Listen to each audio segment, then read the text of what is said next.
Good morning. இப்போ நம்ம இன்னைக்கு என்ன டாபிக் பார்க்க போறோம்னா கொலிஷன்ஸ் பத்தி பார்க்க போறோம். ஓகேங்களா?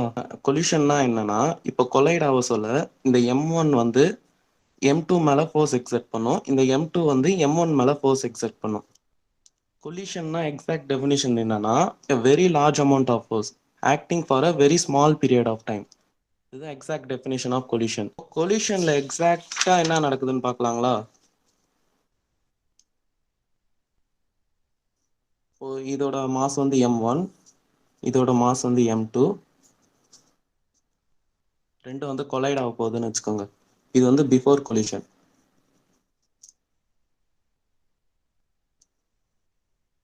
இதோட வெலாசிட்டி வந்து U1 வச்சுக்கோங்க, இதோட வெலாசிட்டி வந்து U2ன்னு வச்சுக்கோங்க. ஓகேங்களா? இப்போ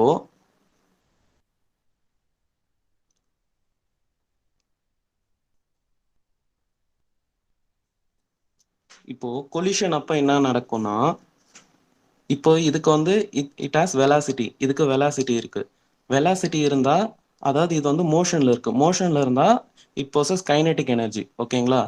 இதோட கைனெட்டிக் எனர்ஜி வந்து ஆஃப் M1 U1 ஸ்கொயர், இதோட கைனெட்டிக் எனர்ஜி வந்து ஆஃப் M2 U2 ஸ்கொயர்.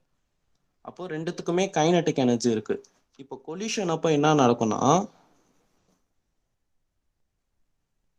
இப்போ இந்த இடத்த ஜூம் பண்றேன் பாருங்க. கொலிஷன் அப்ப என்ன நடக்கும்னா, இந்த ரெண்டு ஆப்ஜெக்ட்டும் கொலைட் ஆகும், இந்த ரெண்டு மாசம் கொலைட் ஆக சொல்ல அங்க வந்து டீஃபார்மேஷன் நடக்கும். அதாவது அதோட கொலைட் ஆக சொல்ல அங்க வந்து டீஃபார்மேஷன் நடக்கும். டீஃபார்மேஷன்னா அதோட ஷேப்ல வந்து இந்த மாதிரி இந்த மாதிரி இதுவாகும். இப்போ ஃபர்ஸ்ட் வந்து கைனெட்டிக் எனர்ஜி இருந்ததுங்களா? இந்த கைனெட்டிக் எனர்ஜி என்ன ஆகும்னா, இந்த கைனெட்டிக் எனர்ஜி வந்து கொலைட் ஆக சொல்ல கொஞ்சம் குறைஞ்சிருக்கும். ஓகேங்களா? ஏன்னா கைனெட்டிக் எனர்ஜி வந்து டியூ டு இட்ஸ் மோஷன், இங்க வந்து மோஷன் கம்மியாகுதுங்களா கொலைட் ஆக சொல்ல, அப்ப கைனெட்டிக் எனர்ஜி வந்து கொஞ்சம் குறைஞ்சிருக்கும். அந்த கைனெட்டிக் எனர்ஜி என்னவா கன்வெர்ட் ஆகும்னா, டிஃபார்மேஷன் பொட்டன்ஷியல் எனர்ஜியா கன்வெர்ட் ஆயிடும். ஓகேங்களா? இனிஷியலா வந்து ரெண்டு பாடி கொலைட் ஆகிறதுக்கு முன்னாடி ரெண்டும் U1 வெலாசிட்டி U2 வெலாசிட்டியில போயிட்டு இருந்தது. That means it has kinetic energy. ரெண்டுத்துக்கும் கைனெட்டிக் எனர்ஜி இருந்தது. டியூரிங் கொலிஷன் அப்போ என்ன ஆகும்னா, இந்த கைனெட்டிக் எனர்ஜில இருந்து சம் பார்ட், மொத்த கைனெட்டிக் எனர்ஜியுமே கிடையாது, இந்த கைனெட்டிக் எனர்ஜில இருந்து ஒரு கொஞ்சம் பார்ட் மட்டும் டிஃபார்மேஷன் பொட்டன்ஷியல் எனர்ஜியா ஸ்டோர் ஆகும் டியூரிங் கொலிஷன் அப்போ. ஓகேங்களா? இப்போ கைனெட்டிக் எனர்ஜி வந்து ஒரு 100 ஜூல்ஸ் இருக்குன்னு வச்சுக்கோங்க. ரெண்டுத்துக்கும் சேர்த்து ரெண்டுத்தோட கைனெட்டிக் எனர்ஜி வந்து 100 ஜூல்ஸ் இருக்குன்னு வச்சுக்கோங்க. கொலிஷன் அப்ப என்ன ஆகும்னா, ஒரு ஒரு 60 ஜூல்ஸ் வந்து டிஃபார்மேஷன் பொட்டன்ஷியல் எனர்ஜியா ஸ்டோர் ஆகிக்கும். ஓகேங்களா? அப்போ 40 ஜூல்ஸ் தான் மிச்ச கைனெட்டிக் எனர்ஜி இருக்கும். இது வந்து எக்ஸாக்டா கொலிஷன் அப்போ. இப்போ கொலிஷன் நடந்து முடிஞ்சிட்ட பேரு, அதாவது ஜஸ்ட் ஆஃப்டர் கொலிஷன், கொலிஷனுக்கு கொஞ்ச நேரம் அப்புறமே இந்த டிஃபார்மேஷன் பொட்டன்ஷியல் எனர்ஜி இருக்குல்ல, அதாவது 60 ஜூல்ஸ் வந்து டிஃபார்மேஷன் பொட்டன்ஷியல் எனர்ஜியா கன்வெர்ட் ஆயிடுச்சு, மிச்சம் 40 ஜூல்ஸ் தான் இருந்தது. இப்போ கொலிஷன் முடிஞ்சிட்ட அப்புறம் என்ன நடக்கும்னா, ரீஸ்டோரேஷன் நடக்கும். அதாவது இது ரெண்டும் மறுபடியும் ஸ்பிளிட் ஆகும். ஸ்பிளிட் ஆக சொல்ல மறுபடியும் டிஃபார்மேஷன் பொட்டன்ஷியல் எனர்ஜி வந்து மறுபடியும் கைனெட்டிக் எனர்ஜியா கன்வெர்ட் ஆகிடும். ஓகேங்களா? அப்போ ஆஃப்டர் கொலிஷனுக்கு அப்புறமும் அதோட கைனெட்டிக் எனர்ஜி அதுக்கே கிடைச்சிரும். ஆஃப்டர் கொலிஷனுக்கு அப்புறமும் கைனெட்டிக் எனர்ஜி வந்து இனிஷியலா எவ்வளவு இருந்ததோ அதே மாதிரி ஃபைனலாவும் அதே வந்துடும். இப்போ இது எலாஸ்டிக் கொலிஷனா இருந்தா, இப்போ கொலிஷன்ல மொத்தம் 3 டைப்ஸ் இருக்கு. ஓகேங்களா? ஃபர்ஸ்ட் வந்து elastic collision. Elastic collision, perfectly inelastic,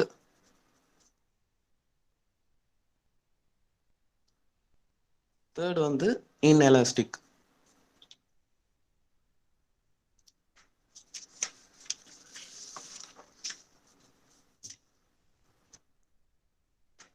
இப்போ எலாஸ்டிக் கொலிஷன்னா என்னன்னா,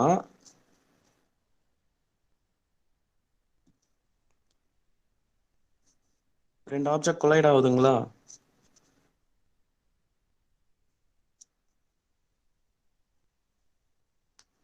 இப்போ இது ரெண்டுத்துக்கும் கைனடிக் எனர்ஜி இருக்கும். இப்போ டியூரிங் கொலிஷன் அப்போ இந்த கைனடிக் எனர்ஜியில் கொஞ்சம் இது வந்து டிஃபார்மேஷன் பொட்டன்ஷியல் எனர்ஜியாக கன்வெர்ட் ஆகிடும். ஓகேங்களா? கொஞ்சம் பார்ட் வந்து டிஃபார்மேஷன் பொட்டன்ஷியல் எனர்ஜியாக கன்வெர்ட் ஆகிடும்.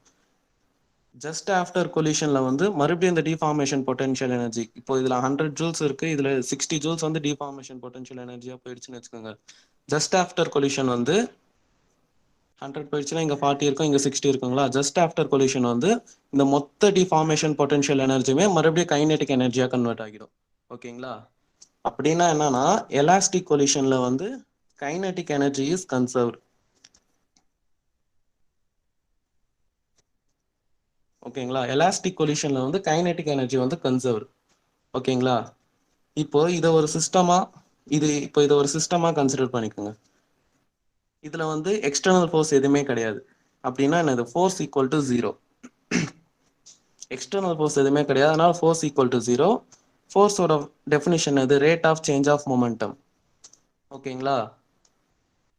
ஃபோர்ஸ் 0னா delta P by delta T வந்து ஈக்குவல் டு 0. அப்படின்னா என்ன அர்த்தம்? பி இஸ் கான்ஸ்டன்ட், அதாவது மொமெண்டம் வந்து கான்ஸ்டன்ட். அப்படின்னா மொமெண்டமும் கன்சர்வ்டு. இது எல்லாமே நம்ம பார்க்கறது வந்து எலாஸ்டிக் கொலிஷனுக்கு. ஓகேங்களா? Momentum is conserved.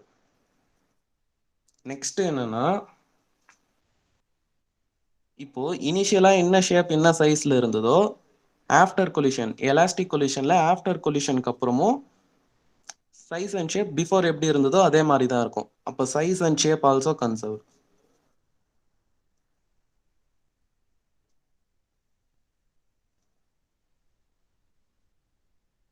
ஓகேங்களா? இது புரிஞ்சுதுங்களா? இது வந்து எலாஸ்டிக் கொலிஷனுக்கு.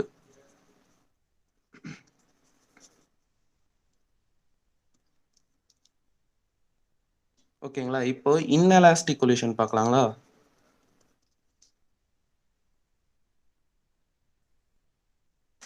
இப்போ இன்எலாஸ்டிக் கொலிஷன்ல என்ன நடக்கும்னா, இப்போ ரெண்டு கொலைட் ஆகுதுங்களே, அப்படின்னா என்னது? கைனெட்டிக் எனர்ஜி இருக்கும். ஒரு 100 ஜூல்ஸ் கைனெட்டிக் எனர்ஜி இருக்குன்னு வச்சுக்கோங்க ரெண்டுத்துக்கும் சேர்த்து.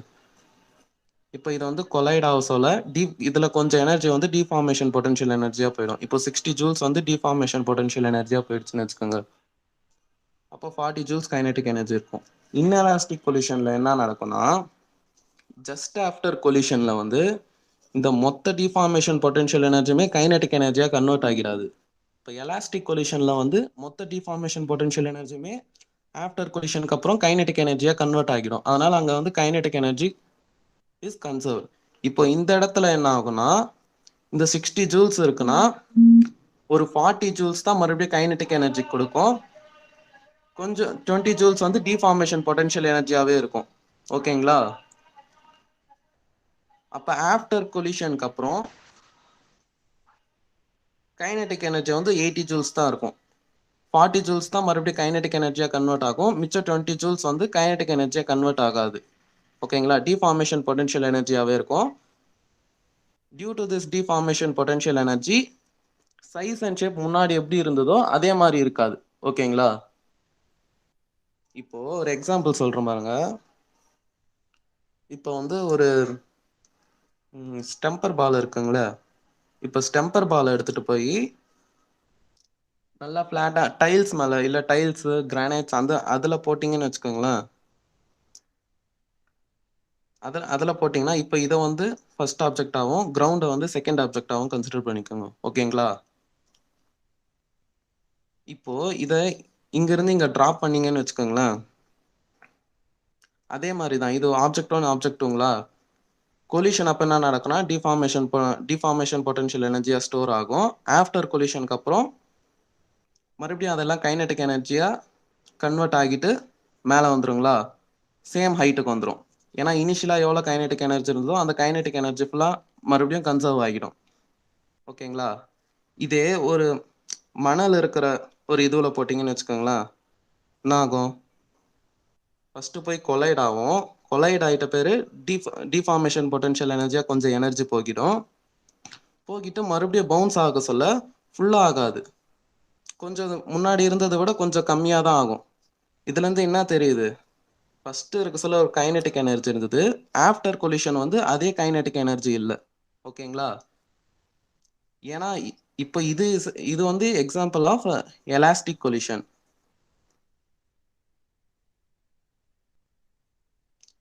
இது வந்து எக்ஸாம்பிள் ஆஃப் இன்எலாஸ்டிக் கொலிஷன். இப்போ இங்க கைனெட்டிக் எனர்ஜி வந்து கொஞ்சம் குறைஞ்சிருக்குங்களா? இப்போ இந்த கைனெட்டிக் எனர்ஜி இப்போ இதுல கொஞ்சம் எனர்ஜி லாஸ் ஆயிருக்கு. இந்த எனர்ஜி தான் டிஃபார்மேஷன் பொட்டன்ஷியல் எனர்ஜியா சாண்ட்ல வந்து ஒரு பள்ள மாதிரி அப்படியே தெரியும். ஓகேங்களா? புரியுதுங்களா? இல்ல, எலாஸ்டிக் கொலிஷன்னா கைனெட்டிக் எனர்ஜி எப்படி இருந்ததோ அதே கைனெட்டிக் எனர்ஜி மறுபடியும் ரிட்டர்ன் வந்துடும். ஓகேங்களா? இன்எலாஸ்டிக் கொலிஷன்ல வந்து முன்னாடி இருந்த கைனெட்டிக் எனர்ஜியோட கொஞ்சம் கைனெட்டிக் எனர்ஜி வந்து லாஸ் ஆகிடும். ஓகேங்களா? அப்போ இன்எலாஸ்டிக் கொலிஷன்ல வந்து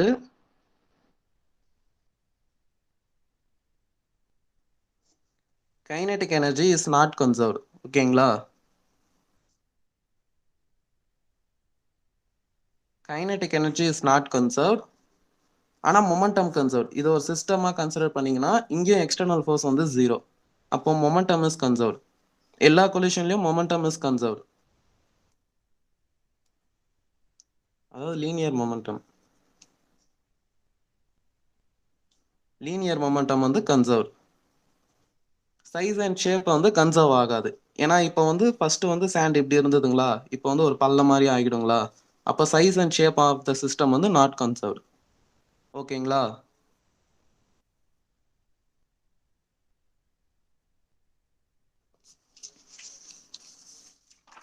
இப்போ பர்ஃபெக்ட்லி இன்எலாஸ்டிக்.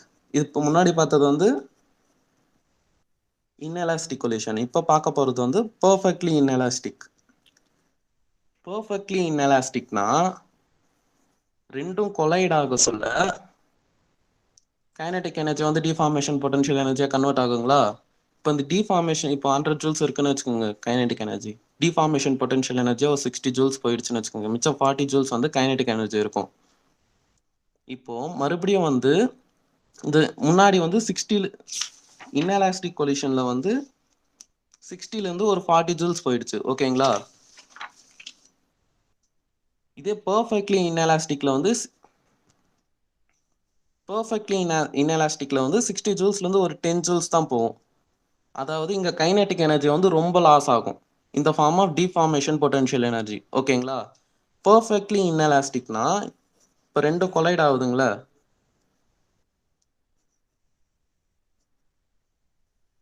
இது u1 வெலாசிட்டியில் போகுது, இது u2 வெலாசிட்டியில் போகுதுன்னு வச்சுக்கோங்களேன். இதோட மாஸ் வந்து m1, இதோட மாஸ் வந்து m2.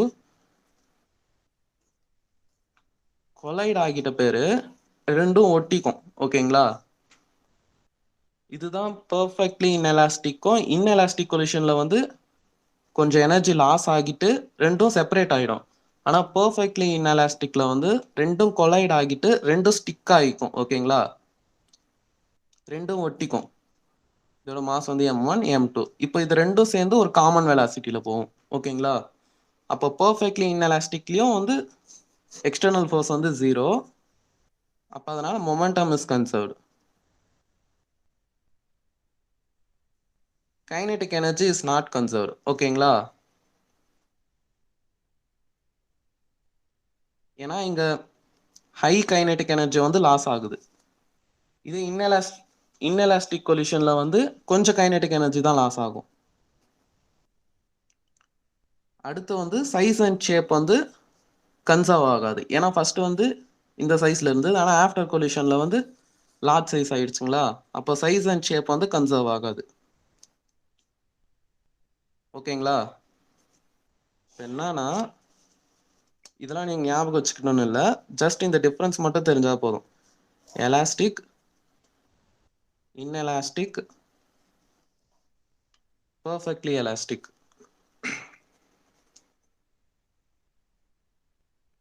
எலாஸ்டிக்ல வந்து எல்லாத்துலயுமே மொமெண்டம் கன்சர்வ். ஓகேங்களா? எல்லாத்துலயுமே மொமெண்டம் கன்சர்வ். கைனெட்டிக் எனர்ஜி எதுல மட்டும் தான் கன்சர்வ்? எலாஸ்டிக்ல வந்து கைனெட்டிக் எனர்ஜி வந்து எலாஸ்டிக் கொலிஷன்ல மட்டும் கைனெட்டிக் எனர்ஜி இஸ் கன்சர்வ். இன்எலாஸ்டிக்ல நாட் கன்சர்வ். பர்ஃபெக்ட்லி இன்எலாஸ்டிக்ல பெர்ஃபெக்ட்லி இன்எலாஸ்டிக்லயும் நாட் கன்சர்வ்டு. ஓகேங்களா?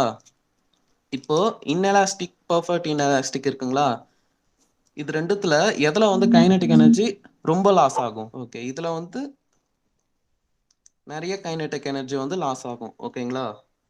அப்புறம் இதுல மட்டும்தான் சைஸ் அண்ட் ஷேப் வந்து கன்சர்வ்டு. ஓகேங்களா? இதுல எல்லாத்துலயுமே நாட் கன்சர்வ்டு. இது மூணுத்துக்கும் டிஃபரன்ஸ் புரியுதுங்களா இப்போ?